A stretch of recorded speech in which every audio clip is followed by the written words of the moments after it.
تین انبیاء کی پیدائش جو ہے ولادت یہ منفرد ہے۔ ابراہیم علیہ السلام کی ولادت منفرد ہے، یہ قرآن کریم میں موجود نہیں ہے۔ نمرود جو تھا ابراہیم علیہ السلام کے والد، یہ نمرود کے مصائب خاص تھے۔ نمرود کو جوتشیوں نے بتا دیا تھا کہ بچہ پیدا ہوگا اور تیرے زوال کا سبب بنے گا۔ نمرود پہلے گزرا ہے، یہ عراق کا بادشاہ تھا، تو اس نے پابندی لگا دی تھی، وہ یہ قرآن کریم میں موجود نہیں ہے۔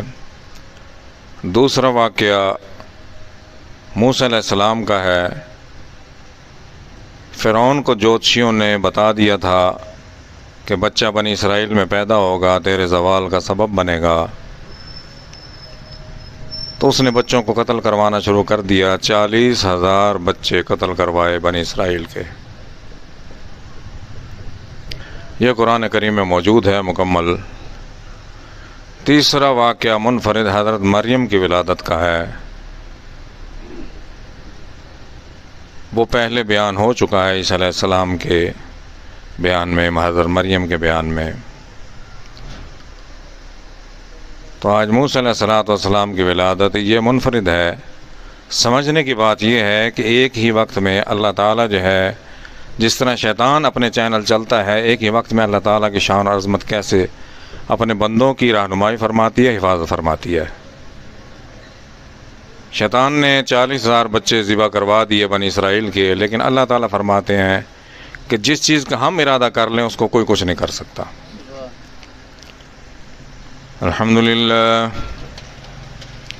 الحمدللہ رب العالمین، والصلاة والسلام على اشرف الانبیاء والمرسلین،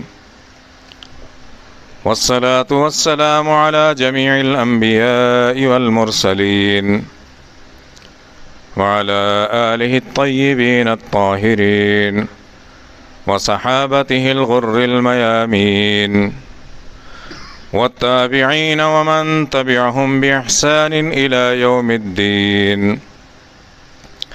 أما بعد، فأعوذ بالله السميع العليم من الشيطان الرجيم. بسم الله الرحمن الرحيم.